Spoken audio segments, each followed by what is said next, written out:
Ring inaccessible. All right, I love this argument. What's going on, guys? For people that have been around in the Souls community for a long time, know that there is one thing that has persisted ever since the very first game, and that is the conversation around difficulty and accessibility in the Souls games. And it's a topic that we've covered numerous times here on the channel. But there's the people that get into this shit, I cannot believe it. Like, yes, Elden Ring and Dark Souls are hard games, but they're not that hard. No. Something different about the article that we're going to cover today, because I saw the headline of this article and I thought it was just going to be another basic one about an easy mode. You know, Elden Ring and Dark Souls should have difficulty options, of course. But I believe it opens up a lot. It should have a difficulty option. The time has come for the Souls franchise to become more accessible. Difficulty and accessibility, not the same thing. You can't give difficulty options and then therefore it's more accessible. A lot of interesting questions that we in the Souls community do need to ask ourselves. But what really got me was a take from another game developer about this article that quite literally blew my mind, and not in a good way. So we're going to break all this down today and try to figure out if the Souls games are not accessible enough and need difficulty options. But as we get into all that today, you guys know I'm chasing down 100k subs here on the channel. So if you're new around here, do me a favor and hit that subscribe button. We cover all things. Yeah, this guy does really good videos. Like, you should definitely subscribe to him if you like watching like From Software, like Dark Souls, Elden Ring type content. This guy has tons of videos about it. Elden Ring and From Software, and during the wait for Elden Ring DLC, there's a lot going on that you're not going to want to miss. But with all that out of the way, let's go ahead and get into this article. The piece in question that we're going to be taking a look at today is Elden Ring and Souls games should have difficulty options. The time has come for the Souls franchise to become more accessible. And this is from Dual Shockers. Now, normally when I cover these types of articles, I tend to just roast them out the gate, but the discussion around accessibility specifically has grown a lot recently. So I want to take this at I think the discussion around accessibility growing is around actual accessibility, like controller controller options, people who have actual impairments or disabilities or disfigurement. That's what accessibility is. Options. Not that game is hard, therefore make it easier, then it's more accessible. That's not the same thing. For people that are paralyzed. Like, we're not really talking about accessibility as in making games easier. It's just people having better options for, you know, doing things whenever they're like disabled in some way. Merits and see if we can be convinced. So let's go ahead and get into it. Money unsurely spent. When I consider buying games, in this case Elden Ring and Dark Souls, many factors go into my decision. I look at what reviewers are saying and I try to gauge the game's levels of accessibility. For those who might not know, I was born with one arm, so when it comes to purchasing games, I need to know if I can play them first. While I'm not against learning opponents' strategies and movements, I am against being unable to choose my adventure's difficulty, especially when it comes to my I was born with one arm. Physical impairment. First playthrough. So right off the bat, one thing I do want to commend about this article is that it is actually written by somebody with a disability. Not someone that's just trying to speak or is offended on behalf of people who have disfigurements or have physical impairments. So I feel like articles like these hold a bit more weight when it's written by someone who has firsthand experience.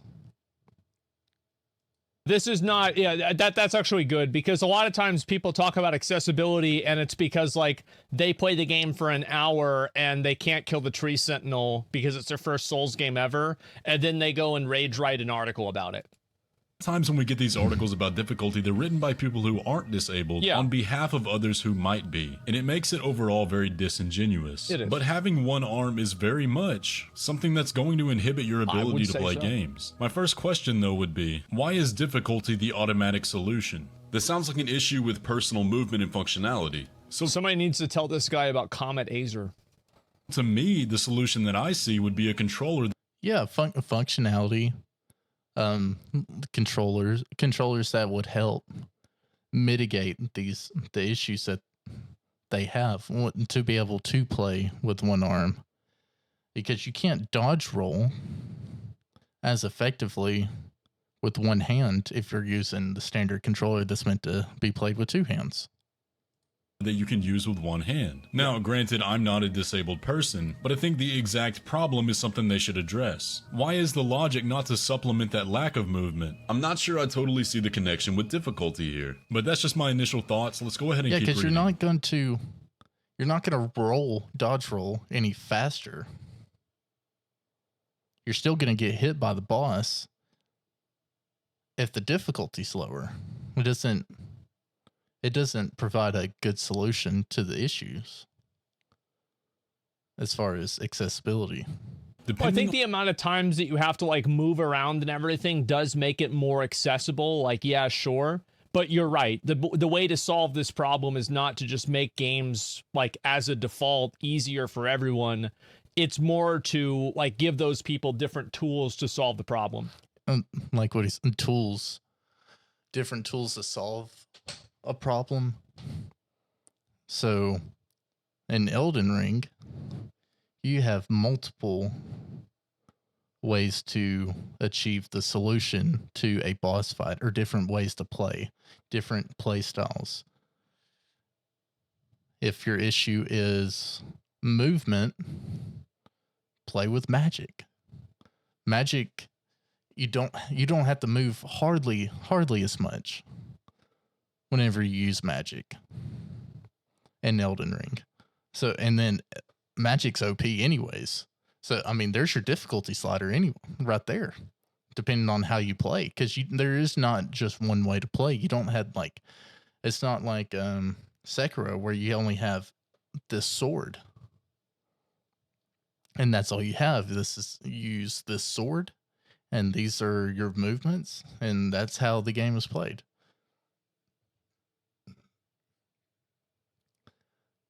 But yeah, Elden Ring, you have several options. Which I personally think that Elden Ring is probably the most... Like, there are so many things that you can do in Elden Ring that will make your character more powerful in a boss fight or in the game in general. True. That I actually think that Elden Ring is simultaneously... Like, I wouldn't say it's the hardest, because I think Sekiro is like just by default the hardest. But it's the second hardest From Software game ever, and it is also the easiest From Software game ever. Like, it is both, depending on how you choose to play it.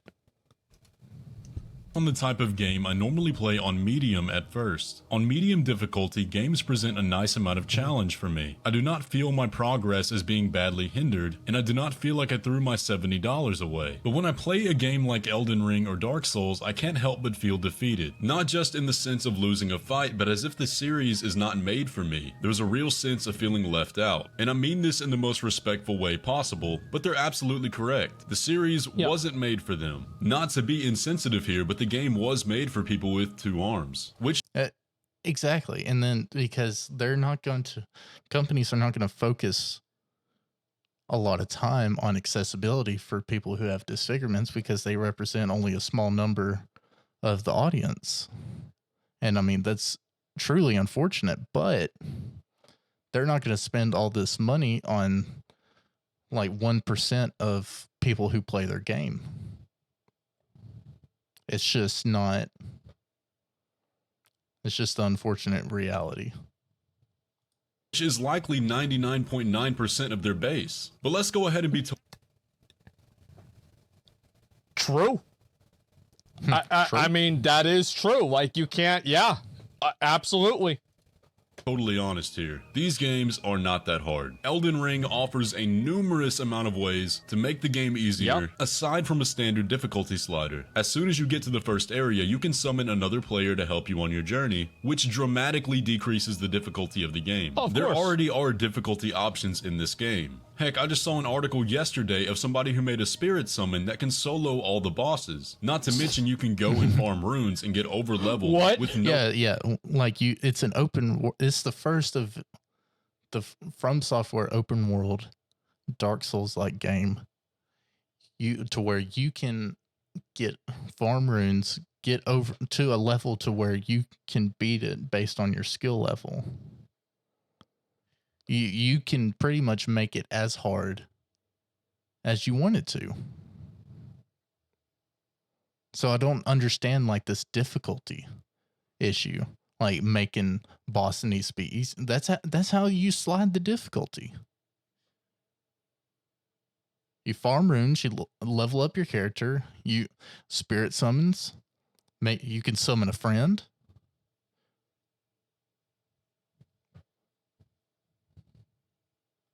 No limit. So anytime I see this conversation come up and they don't mention those things, you automatically know they don't actually mean it. And even well, it's not that they don't actually mean it. It's that they beat their head against the wall against it for like maybe a few hours, and then they never tried to solve the problem.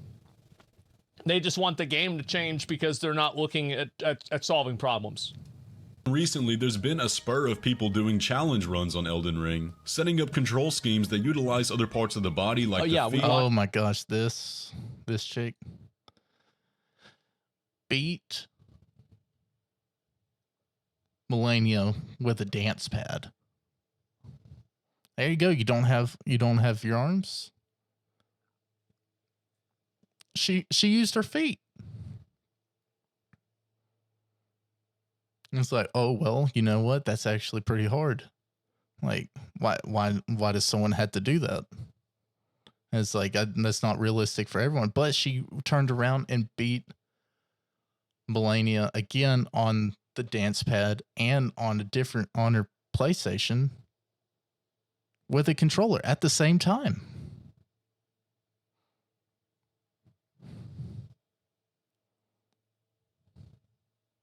Other parts of the body like the feet, the mouth, even using their voice to control their character, and all of them beat the game. So once again, I mean this in the most respectful and sensitive way, but if you have a physical disability that limits you from grasping the controller, I would look into alternative controlling methods and not expect the game to change for you. And not to mention... Yeah, and I don't know, I haven't looked into if the game to where you can hot swap like buttons or your key binds to where you can do the individual key binding for your buttons, but finding a controller to do that and then whatever works best for you, that's what's just gotta happen for someone to play the game. I think that's very true. There's a lot of people that it's like everybody in the world is going to come at something from a slightly different perspective, and you can never design anything to where every single type of person, regardless of like what their ailment is going to have the same chance at it. It's just not realistic.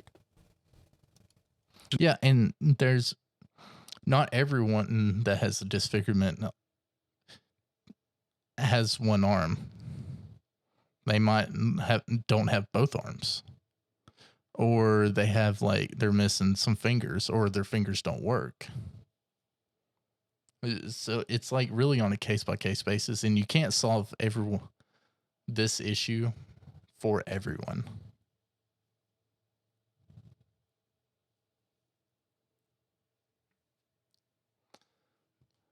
Can you use the bathroom real quick?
Got some pizza now.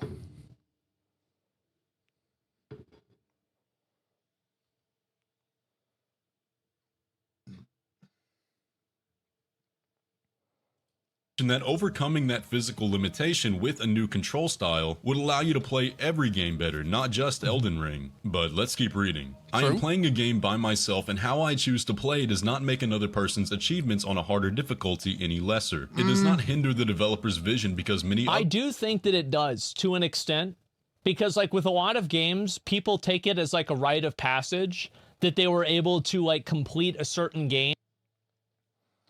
Yeah, like you said, rite of passage. And then doing that, it would be at a, if From Software did this, it'd be at a detriment to their core fan base. And it's like, so why? And so if you're trying to appeal to your target market, and your target market, in this case, From Software, is gamers who wants this game to be hard or difficult or a challenge that they have to overcome. And then universally, if someone does beat it, everyone's on the same playing field. It's like, so I beat Elden Ring, so therefore I am also good at this game. And that's what's so appealing to people. And it's like you've achieved this, and then you got granted this rite of passage, and you're a part of this community that their core fan base wants. So putting up a like difficulty slider for their game, it would hurt their numbers, and it just wouldn't be worth it. Or beat something. And I think that adding a difficulty slider to that makes it less important. It absolutely. And this is like, I'm not saying it's a good thing this is the case, but I'm saying this is the case. others are playing on hard mode. There will always be those who welcome an immediate challenge. I am someone who prefers to build up to challenge. I have not played Cuphead in months because I get frustrated to the point where I do not want to play anymore. Now this right here is the standard easy mode argument that we've heard numerous times before. I have two arms. And every time it's brought up, we know that it does not hold water. And the main reason for that is that the initial statement they put in that paragraph is immediately untrue. So people are never going to be happy. But the main thing that this argument doesn't address when it comes to the Souls games is that the main selling point of these games is satisfaction through overcoming challenge. And one of the which is appealing to their target market. primary factors that creates that satisfaction I think that is true, but I also think the games are just fundamentally very good. Like, it's not even about the challenge. Like, I kind of like it because the reason why I like a game like Elden Ring so much is that Elden Ring asks you to get the number 4, and it doesn't matter if you do 2 + 2, 3 + 1, or 5 - 1, or any other variation. All you have to do is get to that number 4.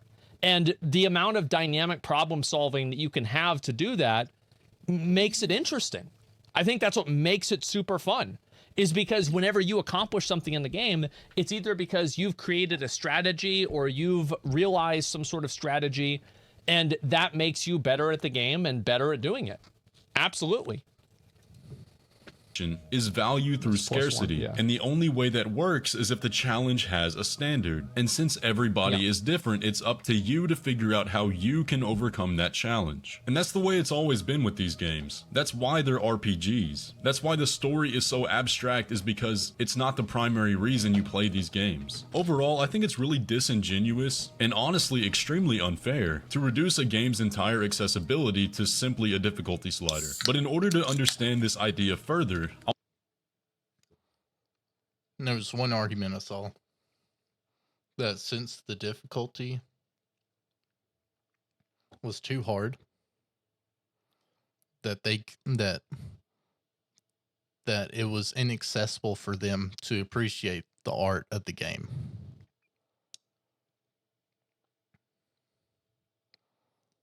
Which is totally ridiculous, because all you watch someone else play it. If you want to appreciate the art of the game, watch someone else who's done it. There's plenty of stuff out there. The same thing can go for the story. Like, the story for Elden Ring is a difficulty in and of itself,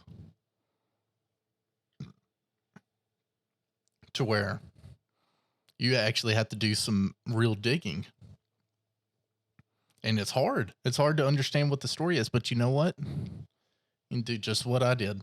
Get on YouTube and have someone tell you what the story's all about. And then there you go. I want to show you guys a response to this article by another game developer. In a comment to the tweet that posted this article, somebody said, "Accessibility options absolutely, things like colorblind options, one-handed modes, audio cues and such are great. Difficulty options are unnecessary for these games for so many reasons, not least of which is that the games make their own difficulty, especially Elden Ring." And I absolutely agree with that. But then we see a response from Ian Hamilton here who says, "Everything you listed is a difficulty option. That's literally why they exist." Now, I didn't understand that. Everything you listed is a difficulty option. That's literally why they exist. Colorblind is a difficulty option. Audio cues are what? This dude is smoking. That doesn't even make any sense. At first, and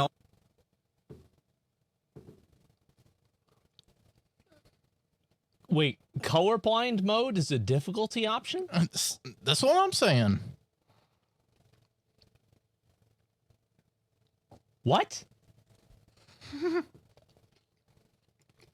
I'll explain why in a minute, but look at the continuation of this thread. To that tweet, somebody else responded, "No, those only alter how you interact with the game. Difficulty options are much more often how much damage an enemy does, how much you deal, and how much can it take. Audio cues and color correction don't change how much everything punches for." That's true. Which again, I tend to agree with, and I think most people would, because when we think of difficulty sliders, that's typically what they change. Things like how much damage enemies deal, how much HP they have, and how fast they are. I would say the vast majority of the time when you change it, I think that yes, for difficulty in video games, that is primarily what you're talking about. Like 9 times out of 10. difficulty of the game, that's what gets altered. But y'all gotta see this. This guy explains that he's a longtime accessibility developer, working on games like The Last of Us 2 and on the Xbox Adaptive Controller. And if you go to his page, the pinned tweet is a definition of difficulty that quite honestly blew my mind. Difficulty equals capability versus barrier. Disability equals mismatched interaction between capability and barrier. Accessibility equals avoiding unnecessary mismatch between capability and barrier. Now, I want to think about this for a minute. Okay. According to this equation, it implies that any one player's subjective capability determines the difficulty of the game. So effectively basing the accessibility and difficulty arguments not on the vast majority of players that are going to be playing a game, but on the outliers in capability, which personally, in the most respectful way, I find to be ridiculous. I simply don't understand. Yeah, there's always going to be somebody that, and here's what I think he's trying to say. So if you, Because if you're capable, capability versus barrier.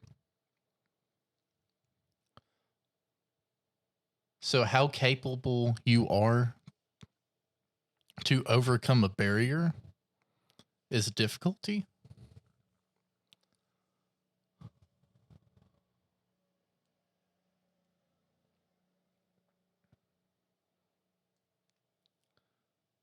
No, the difficulty is the barrier. Like your capability to defeat that barrier is solely up to you. Now, if you have like disfigurement or impairment, that hinders your capability. Like, so capability being if you have two hands or one hand. To defeat, and the barrier is the game. I mean, I guess I can like, but that wouldn't be difficulty.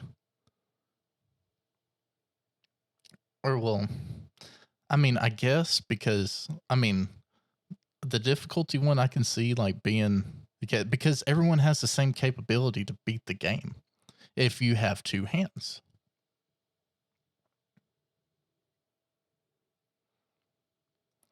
Disability equals mismatch interactions between capability and barrier.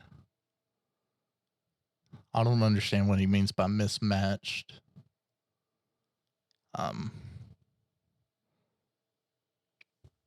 I guess it's like your capability is not like the barrier does not equal your capability. So I guess like that's what he's saying, to reduce the barriers depending on the capability that you have. But it's like, but if you have like the certain like controllers, like the Xbox adapter controller, you're then more capable of defeating those barriers than you would a two-handed controller. Accessibility equals avoiding unnecessary mismatch between avoiding unnecessary mismatch between capability and barrier.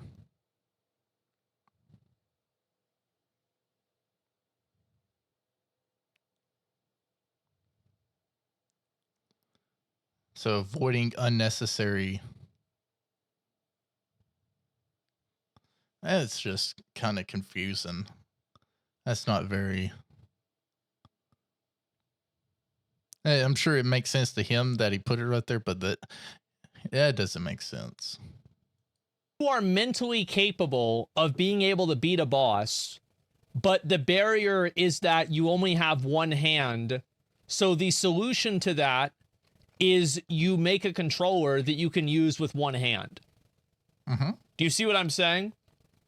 So like it's basically giving people other ways to use the tools that exist in the game, which I think makes perfect sense. Sure. Yeah, get foot pedals or something like that. Yep, yeah. Foot pedals.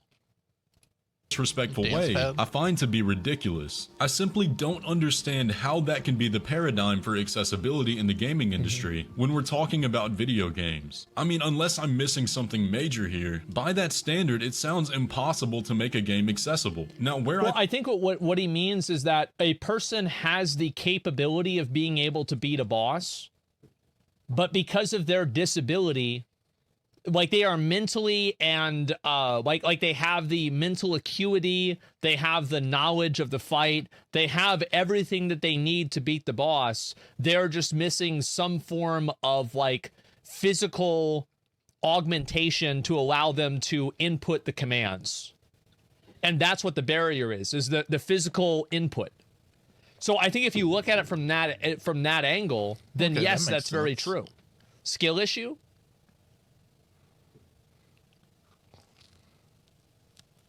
No. Why would it be wait, what? Yeah, no. What do you mean? Yeah, it's not a skill issue at all. It's fundamentally not a skill issue. I think the confusion between these arguments is coming from is that the traditional idea of difficulty places that difficulty on the character within the game, therefore altering factors that would affect your character, while the developer here is seeing difficulty as the barriers that affect the player, which I don't believe is possible to address within the game because there is always going to be somebody less capable, so how far are we going to take it? And I'll give you an example of what I mean. This developer says he worked on The Last of Us 2. I think the solution is to make tools that allow people to function on the same level that a person who is completely able-bodied can function at. That's really what the solution is. Accessibility Yeah, and that's not, and then therefore that wouldn't be put on the developer to create the solution. It would be on these like Xbox and PlayStation to make tools for people with disabilities to play all games. It's like an accessibility issue with the game as a whole. Options in The Last of Us 2 It doesn't make the was that it doesn't players make had the the game option easier. to completely skip puzzles. You would literally remove portions of the game as an accessibility option. So are we going to apply that same logic to the Souls games? Or are we going to give players the option to skip bosses? Because when this conversation comes up, Yeah. bosses are the most inaccessible part of the Souls games. Well, I think for The Last of Us, I think it's not that big of a deal to let people skip puzzles for The Last of Us because people don't really play that. Like, my understanding is that this is mainly a visual novel that has gameplay features.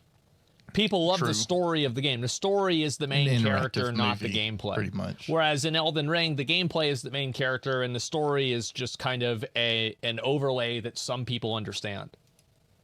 According to these journalists and developers. Now, I don't want to sit here and be an alarmist. I do think there's a conversation to be had, but I want to leave my conclusion with this thought. Does a game have to be for everybody? Part of that equation was... No. If From Software's target market is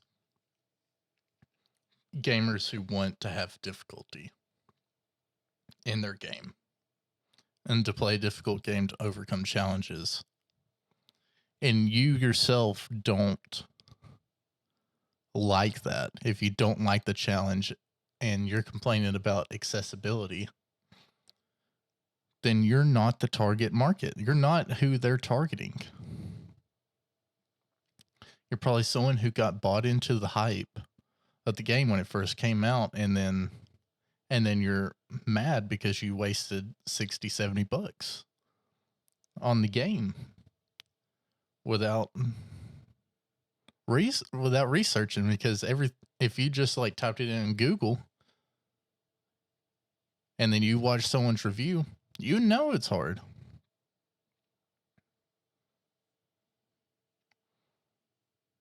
And you know what? They can't appeal to everyone. And they're not going to, because it's impossible.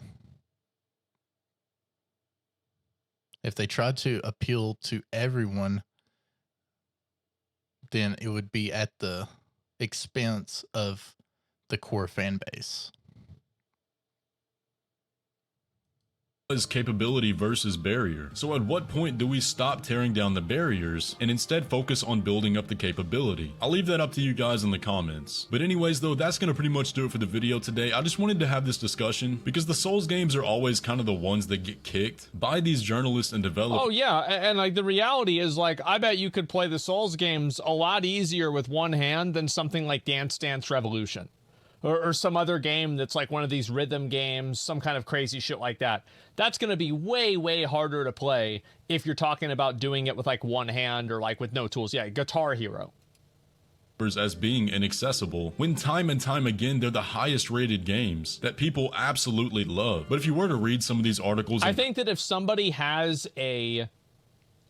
is complaining about one of these games, I wish that it was like a law that if you complain about Elden Ring or Dark Souls or something like that, you have to post the unedited raw footage of you playing the game. True. That I think that should be required.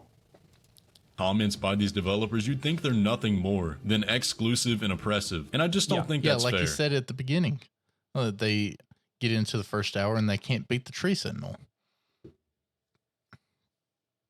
Because they run straight to him and then they can't beat it. But you know what? You don't have to fight it.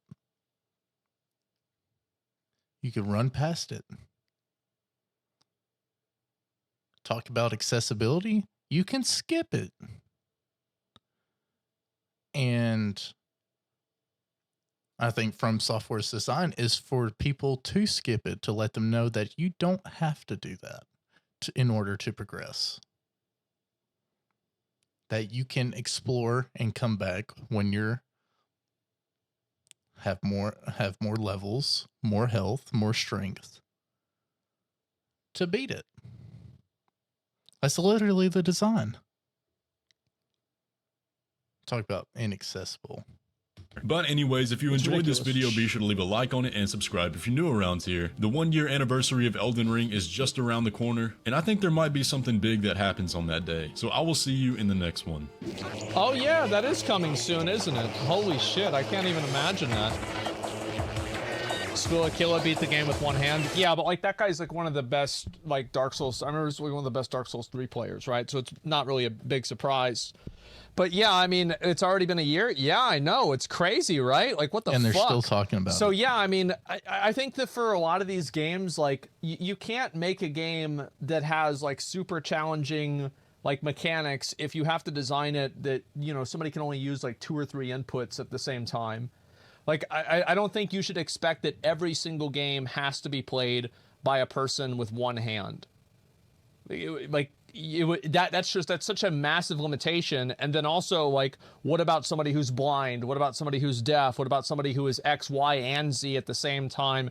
Like, this is like an endless problem solving session that just you always lose at the end of.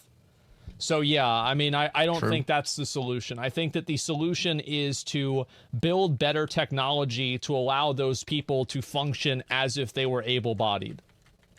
I don't think the solution to that is just make the game easier. Like, give people different types of controllers, give people different types of, you know, like I don't know, like, yeah, VR or something like that. I don't know. You link the video? Yeah, I'll link it again just so you guys can see. Yeah, I like this video a lot. I mean, Xylostorm, I watch a lot of his, like, Elden Ring videos. I'm a very big fan of this kind. Yeah, that was a really good one. I enjoyed that.